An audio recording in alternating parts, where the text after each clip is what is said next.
أعوذ بالله من الشيطان الرجيم.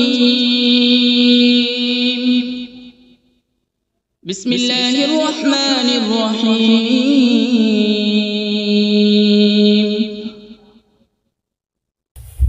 اللہ کے نام سے شروع جو نہایت مہربان رحمت والا ہے۔ الرحمن علم القرآن. رحمان نے اپنے محبوب کو قرآن سکھایا۔ تفسیر میں ہے کہ حضور صلی اللہ تعالی علیہ وآلہ وسلم کے پاس قرآن پاک بظاہر حضرت جبرائیل علیہ السلام کے ذریعے آیا، لیکن در حقیقت اللہ تعالی نے اپنے محبوب صلی اللہ تعالی علیہ وآلہ وسلم کو سارا قرآن سکھایا ہے۔ خلق الإنسان علمه البيان.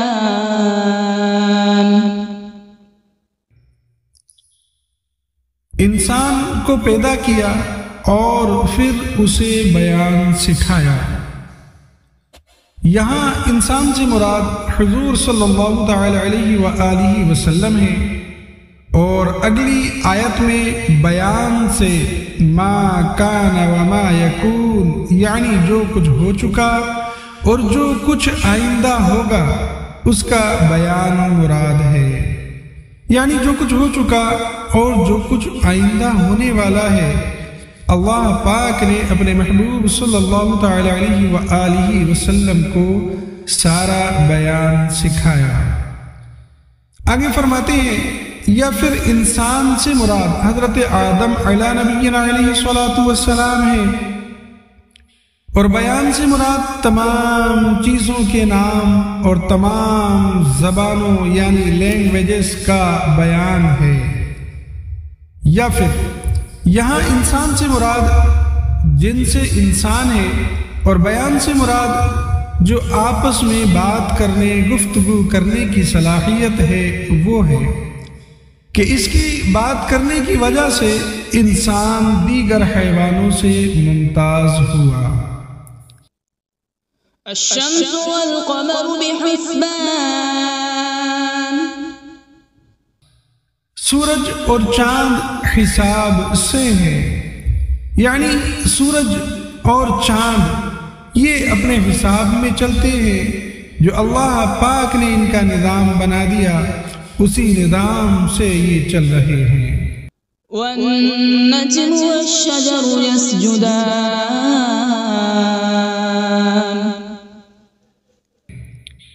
اور بغیر تنے والی نباتات اور درخت سجدہ کرتے ہیں۔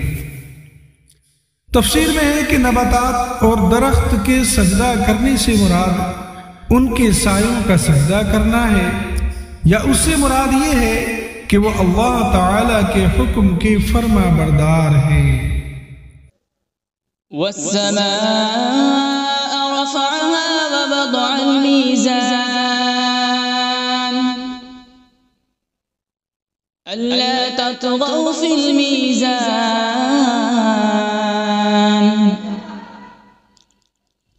وأقيموا الوزن بالقسط ولا تخسروا الميزان.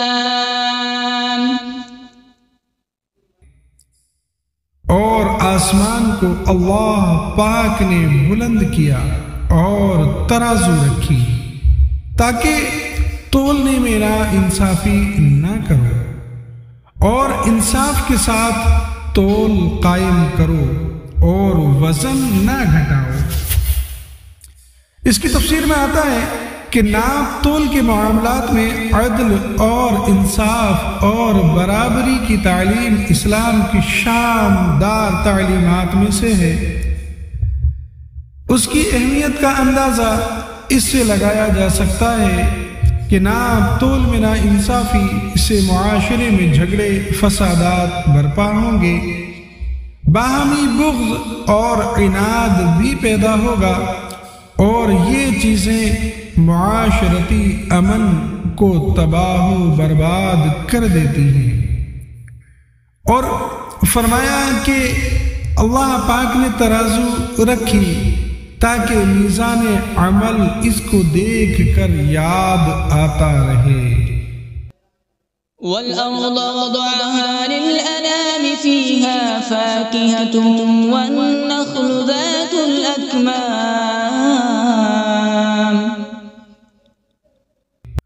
اور اس نے مخلوق کے لیے زمین رکھی، اس میں پھل، میوے اور غلاف والی کھجوریں ہیں۔ وَالْحَبُّ ذُو الْعَصْفِ وَالرَّيْحَانُ فَبِأَيِّ آلَاءِ رَبِّكُمَا تُكَذِّبَانِ، اور بھوسے والا اناج اور خوشبودار پھول ہیں۔ تو اے جنات اور انسانوں کے گروہ، تم دونوں اپنے رب کی کون کون سی نعمتوں کو جھٹلاؤ گے؟ خلق الانسان من صلصال كالفخار، اس نے انسان کو ٹھیکری جیسی بجنے والی سوکھی مٹی سے پیدا فرمایا۔ تفسیر میں ہے کہ یہاں انسان سے مراد حضرت سیدنا آدم علیہ نبینا علیہ السلام ہے، اور اس آیت میں اللہ تعالیٰ نے آپ علیہ السلام کی پیدائش کی کیفیت کا ایک انداز بیان فرمایا۔ وَخَلَقَ الْجَانَّ مِن مَّارِجٍ مِّن نَّارٍ، اور اس نے جن کو بغیر دھوئیں والی آگ کے خالص شعلے سے پیدا کیا، یعنی ایسے آگ کے شعلے سے پیدا کیا جس میں دھواں نہیں۔ فَبِأَيِّ آلَاءِ رَبِّكُمَا تُكَذِّبَانِ، تو اے جنات و انسان، تم دونوں اپنے رب کی کون کون سی نعمتوں کو جھٹلاؤ گے؟ رب المشرقین ورب المغربین، وہ دونوں مشرقوں کا رب ہے اور دونوں مغربوں کا رب ہے۔ تفسیر میں آتا ہے کہ دونوں مشرق اور دونوں مغرب، یعنی دونوں پورب اور دونوں پچھم، اس سے مراد یہ ہے کہ گرمیوں میں الگ سمت سے سورج نکلتا اور الگ سمت میں سورج چھپتا ہے، اسی طرح سردیوں میں کچھ سمت الگ ہو جاتی ہے چھپنے کی اور اس کے نکلنے کی۔ تو سورج کے طلوع ہونے اور غروب ہونے کے دونوں مقام مراد ہیں۔ فَبِأَيِّ آلَاءِ رَبِّكُمَا تُكَذِّبَانِ، تو تم دونوں اپنے رب کی کون کون سی نعمتوں کو جھٹلاؤ گے؟ مَرَجَ الْبَحْرَيْنِ يَلْتَقِيَانِ، اس نے دو سمندر بہائے کہ دونوں ملے ہوئے لگتے ہیں۔ تفسیر میں ہے کہ ان سے مراد میٹھے اور کھاری دو سمندر ہیں جنہیں ایسے بہایا گیا ہے کہ دیکھنے میں ان کی سطح آپس میں ملی ہوئی لگتی ہے، یعنی بالکل ایک جیسی لگتی ہے، کیونکہ ان کے درمیان ان کے بیچ میں فاصلہ کرنے کے لیے کوئی بھی ظاہری طور پر چیز نظر نہیں آتی۔ بَيْنَهُمَا بَرْزَخٌ لَا يَبْغِيَانِ، ان کے درمیان ایک آڑ ہے کہ وہ ایک دوسرے کی طرف بڑھ نہیں سکتے۔ تفسیر میں ہے کہ اللہ تعالیٰ کی قدرت سے ان کے درمیان ایک آڑ ہے جس کی وجہ سے وہ ایک دوسرے کی طرف بڑھ نہیں سکتے، بلکہ ہر ایک اپنی حد پر رہتا ہے اور دونوں میں سے کسی کا بھی ذائقہ مزہ تبدیل نہیں ہوتا۔ فبأي آلاء ربكما تكذبان؟ تو تم دونوں اپنے رب کی کون کون سی نعمتوں کو جھٹلاؤ گے؟ يخرج منهما اللؤلؤ والمرجان فبأي آلاء ربكما تكذبان؟ ان سمندروں سے موتی اور مرجان نکلتا ہے، تو اے جنات و انسان، تم دونوں اپنے رب کی کون کون سی نعمتوں کو جھٹلاؤ گے؟ وَلَهُ الْجَوَارِ الْمُنشَآتُ فِي الْبَحْرِ كَالْأَعْلَامِ، اور دریا میں پہاڑوں جیسی اٹھتی ہوئی کشتیاں یہ اسی کی ہیں۔ تفسیر میں ہے کہ اس سے مراد یہ ہے کہ جن چیزوں سے وہ کشتیاں بنائی گئی وہ بھی اللہ تبارک و تعالی نے پیدا کی، اور ان چیزوں کو آپس میں جوڑنے، کشتی بنانے اور کاریگری کرنے کی عقل بھی اللہ تبارک و تعالی نے ہی پیدا کی، اور دریاؤں میں ان کشتیوں کا چلنا اور تیرنا یہ سب اللہ پاک کی قدرت سے ہے۔ فَبِأَيِّ آلَاءِ رَبِّكُمَا تُكَذِّبَانِ؟ تو تم دونوں اپنے رب کی کون کون سی نعمتوں کو جھٹلاؤ گے؟ كل من عليها فان ويبقى وجه ربك ذو الجلال والإكرام فبأي آلاء ربكما تكذبان؟ زمین پر جتنی مخلوق ہے یہ سب فنا ہونے والی ہے، اور تمہارے رب کی عظمت اور بزرگی والی ذات یہ باقی رہے گی۔ تو اے جنات اور انسان، تم دونوں اپنے رب کی کون کون سی نعمتوں کو جھٹلاؤ گے؟ يسأله من في السماوات والأرض كل يوم هو في شأن فبأي آلاء ربكما تكذبان؟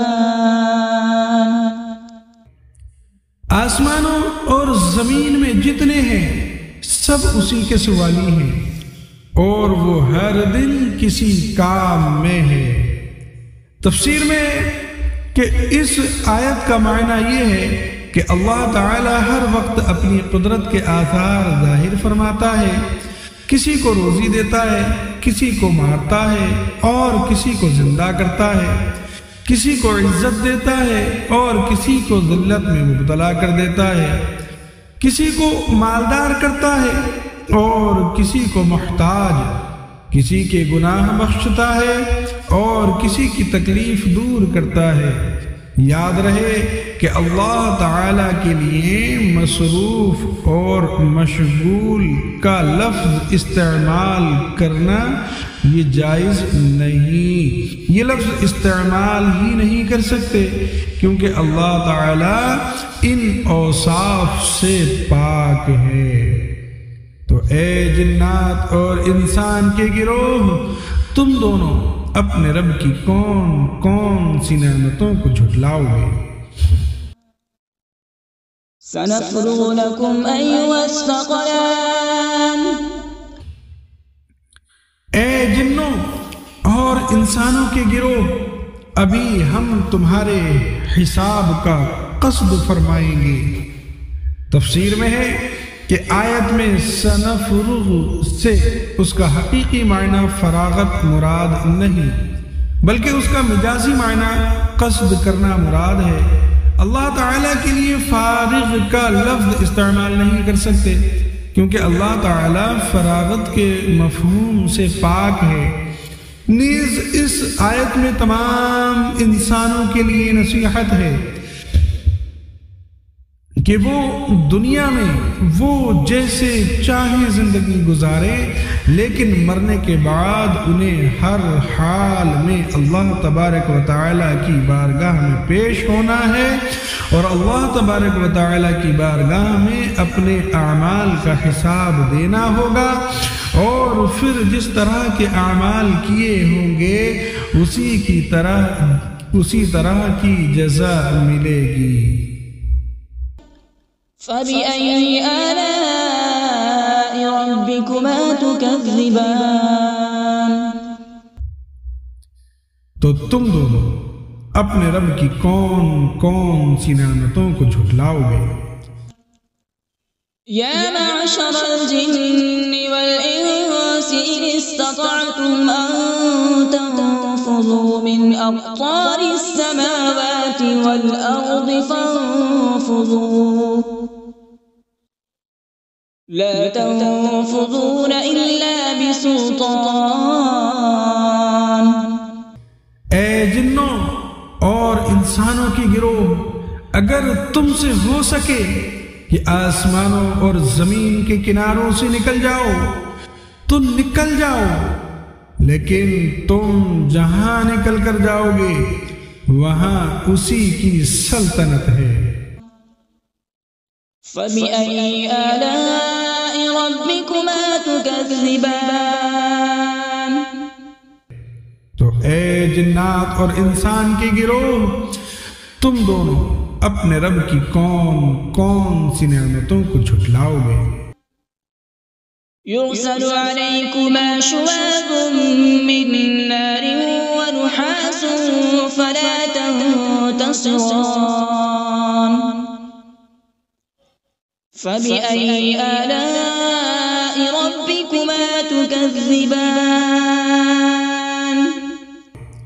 تم پر آگ کا بغیر دھوئیں والا خالص شعلہ اور بغیر شعلے والا خالص دھواں بھیجا جائے گا، تو تم ایک دوسرے کی مدد نہ کر سکو گے۔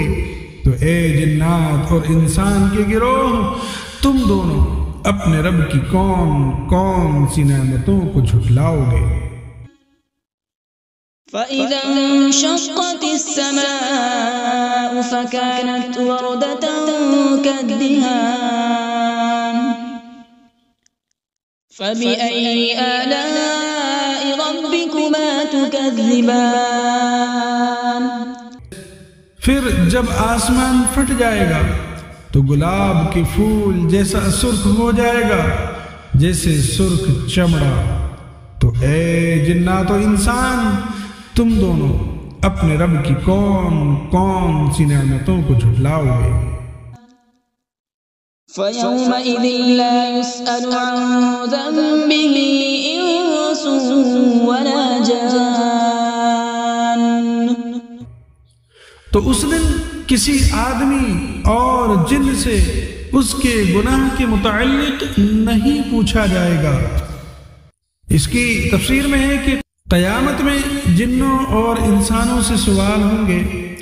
اس آیت میں جو سوال کی نفی ہے اس کی علماء نے متعدد تعویلات بیان کی ہیں، جن سے ایک یہ ہے کہ جب لوگ قبروں سے اٹھائے جائیں گے اور آسمان پھٹے گا تو اس دن فرشتے مجرموں سے دریافت نہیں کریں گے، مجرموں سے ان کے اعمال کے بارے میں نہیں پوچھیں گے، بلکہ ان کی صورتیں دیکھ کر ہی پہچان لیں گے۔ ان سے سوال دوسرے وقت میں ہوگا جبکہ لوگ حساب کے مقام پر جمع ہو جائیں گے۔ فَبِأَيِّ آلَاءِ رَبِّكُمَا تُكَذِّبَانِ؟ تو اے جنات و انسان، تم دونوں اپنے رب کی کون کون سی نعمتوں کو جھٹلاؤ گے؟ يُعْرَفُ الْمُجْرِمُونَ بِسِيمَاهُمْ فَيُؤْخَذُ بِالنَّوَاصِي وَالْأَقْدَامِ فَبِأَيِّ آلَاءِ رَبِّكُمَا تُكَذِّبَانِ؟ مجرم اپنے چہروں سے پہچانے جائیں گے تو انہیں پیشانی اور پاؤں سے پکڑا جائے گا، تو تم دونوں اپنے رب کی کون کون سی نعمتوں کو جھٹلاؤ گے؟ هذه جهنم التي يكذب بها المجرمون يطوفون بينها وبين حميم آن فبأي آلاء ربكما تكذبان۔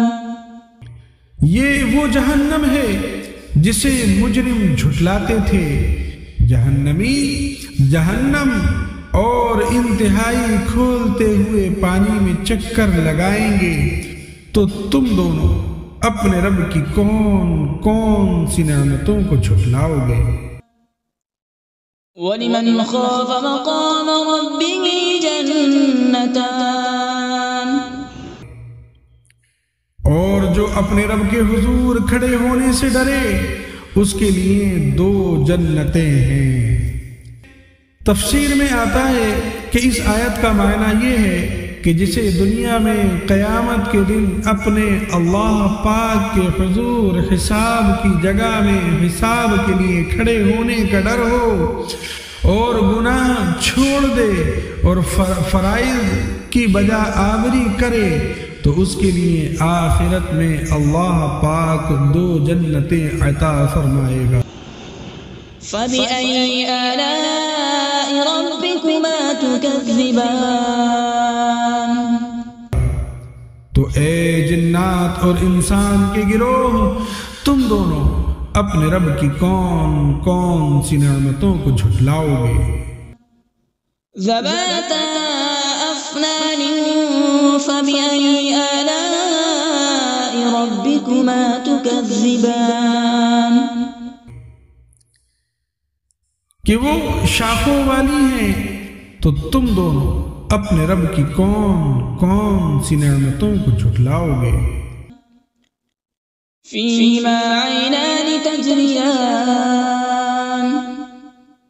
فَبِأَيِّ آلَاءِ رَبِّكُمَا تُكَذِّبَانِ۔ ان میں 2 چشمے بہ رہے ہیں، تو تم دونوں اپنے رب کی کون کون سی نعمتوں کو جھٹلاؤ گے؟ فِيهِمَا مِن كُلِّ فَاكِهَةٍ زَوْجَانِ۔ ان دونوں جنتوں میں ہر پھل کی 2 قسمیں ہیں۔ تفسیر میں ہے کہ 2 قسموں سے مراد یہ ہے کہ بعض وہ پھل ہیں جو دنیا میں دیکھے گئے، اور بعض وہ عجیب و غریب پھل ہیں جو اس سے پہلے نہ کبھی کسی نے دیکھے، یا اس سے مراد یہ ہے کہ بعض پھل خشک ہیں اور بعض پھل تر ہیں، یا پھر فرمایا کہ اس سے مراد یہ ہے کہ بعض پھل خالص میٹھے اور بعض ترشی کی طرف مائل ہیں۔ فَبِأَيِّ آلَاءِ رَبِّكُمَا تُكَذِّبَانِ۔ تو تم دونوں اپنے رب کی کون کون سی نعمتوں کو جھٹلاؤ گے؟ متكئين على فرش بطائنها من استبرق وجنى الجنتين دان فبأي آلاء ربكما تكذبان۔ جنتی ایسے بچھونوں پر تکیہ لگائے ہوئے ہوں گے جن کے اندرونی حصے موٹے ریشم کے ہیں، اور دونوں جنتوں کے پھل جھکے ہوئے ہوں گے۔ تفسیر میں ہے کہ یعنی ان دونوں جنتوں کا پھل اتنا قریب ہوگا کہ کھڑا، بیٹھا اور لیٹا ہر شخص اسے چن لے گا، جبکہ دنیا کے پھلوں میں یہ خاصیت نہیں ہوتی۔ تو تم دونوں اپنے رب کی کون کون سی نعمتوں کو جھٹلاؤ گے؟ فيهن قاصرات الطرف لم يطمثهن إنس قبلهم ولا جان. ان جنتوں میں وہ عورتیں ہیں کہ شوہر کے سوا کسی کو آنکھ اٹھا کر نہیں دیکھتی، جنہیں ان کے شوہروں سے پہلے نہ کسی آدمی نے چھوا اور نہ کسی جن نے. اس کی تفسیر میں ہے کہ تقوی اور شرم و حیا عورت کا بہت بڑا کمال اور جنتی عورتوں کا عظیم وصف ہے. آگے فرمایا ان بیویوں سے مراد حور عین ہیں، کیونکہ وہ جنت میں پیدا کی گئی ہیں، اس لیے انہیں کسی نے نہیں چھوا ہوگا اور ان کے شوہر ہی انہیں چھوئیں گے.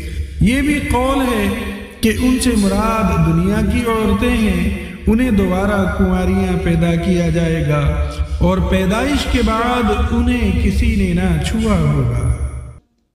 فَبِأَيِّ آلَاءِ رَبِّكُمَا تُكَذِّبَانِ.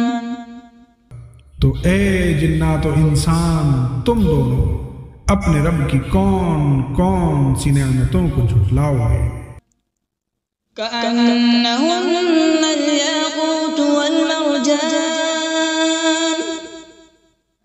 فبأي آلاء ربكما تكذبان.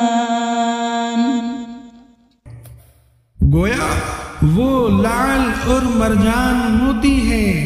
تو اے جنات و انسانوں کے گروہ، تم دونوں اپنے رب کی کون کون سی نعمتوں کو جھٹلاؤ گے؟ هل جزاء الإحسان إلا الإحسان. فبأي آلاء ربكما تكذبان. نیکی کا بدلہ نیکی ہے. تو اے جنات و انسان، تم دونوں اپنے رب کی کون کون سی نعمتوں کو جھٹلاؤ گے؟ ومن دونهما جنتان. اور ان کے علاوہ دو جنتیں اور ہیں. تفسیر میں ہے یعنی جن دو جنتوں کا ذکر اوپر گزرا ان کے علاوہ دو جنتیں اور بھی ہیں، مگر یہ دونوں ان پہلی جنتوں سے مرتبے اور مقام اور فضیلت میں کم ہیں. فبأي آلاء ربكما تكذبان. تو اے جنات و انسان، تم دونوں اپنے رب کی کون کون سی نعمتوں کو جھٹلاؤ گے؟ مدهامتان. وہ دونوں جنتیں نہایت سبز درختوں کی وجہ سے سیاہی کی جھلک دے رہی ہیں. یہ تفسیر میں ہے کہ سبز رنگ انتہائی خوشنما رنگ اور آنکھوں کے لیے بہت مفید ہے. حدیث پاک میں ہے کہ سبز رنگ کی طرف دیکھنے سے بصارت میں اضافہ ہوتا ہے. فبأي آلاء ربكما تكذبان. تو تم دونوں اپنے رب کی کون کون سی نعمتوں کو جھٹلاؤ گے؟ فيهما عينان نضاختان.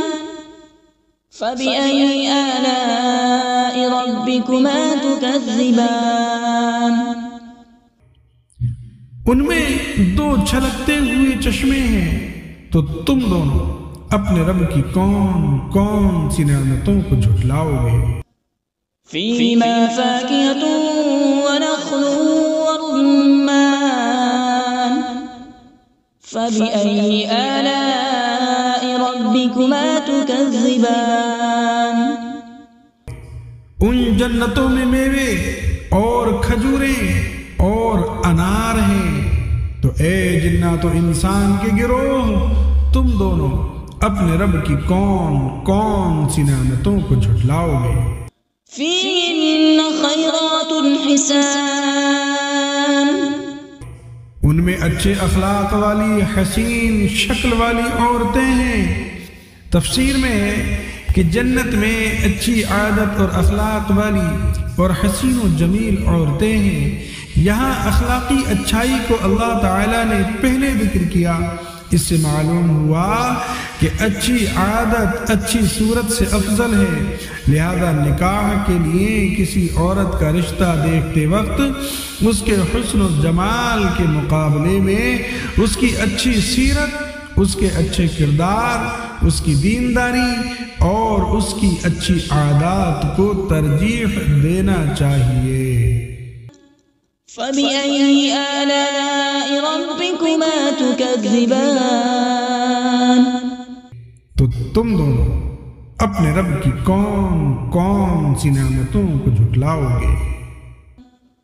حور مقصورات فی الخیام، فَبِأَيِّ آلَاءِ رَبِّكُمَا تُكَذِّبَانِ، خیموں میں پردہ نشین حوریں ہیں، تو تم دونوں اپنے رب کی کون کون سی نعمتوں کو جھٹلاؤ گے؟ لم يطمثهن انس قبلهم ولا جان، ان کے شوہروں سے پہلے انہیں نہ کسی آدمی نے چھوا اور نہ کسی جن نے۔ تفسیر میں ہے یعنی جیسے ان سابقہ دو جنتوں کی حوریں اپنے جنتی شوہروں کے علاوہ جن اور انسانوں کے چھونے سے محفوظ تھیں، ایسے ہی اب مذکورہ دونوں جنتوں کی بھی حوریں انسان اور جنات کے چھونے سے محفوظ ہیں۔ فَبِأَيِّ آلَاءِ رَبِّكُمَا تُكَذِّبَانِ، تو تم دونوں اپنے رب کی کون کون سی نعمتوں کو جھٹلاؤ گے؟ متكئين على رفرف خضر وعبقري حسان، جنتی سبز قالینوں اور انتہائی خوبصورت بچھونوں پر تکیہ لگائے ہوئے ہوں گے۔ تفسیر میں آتا ہے کہ اللہ تعالیٰ کے حضور کھڑے ہونے سے ڈرنے والوں کو جو دو جنتیں عطا ہوں گی، ان کے جنتی بچھونوں کا ظاہری حال بیان نہیں کیا گیا، کیونکہ ان کے بچھونوں کی شان بہت بلند ہے اور ان کا ظاہری حال عقل اور فہم کے ادراک سے باہر ہے، یعنی یہ سمجھ سے باہر ہے، جبکہ دوسری دو جنتوں میں اہل جنت کو عطا ہونے والے بچھونوں کا ظاہری حال یہاں بیان کر دیا گیا۔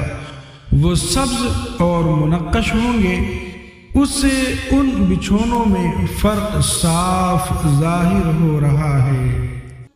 فَبِأَيِّ آلَاءِ رَبِّكُمَا تُكَذِّبَانِ، تو تم دونوں اپنے رب کی کون کون سی نعمتوں کو جھٹلاؤ گے؟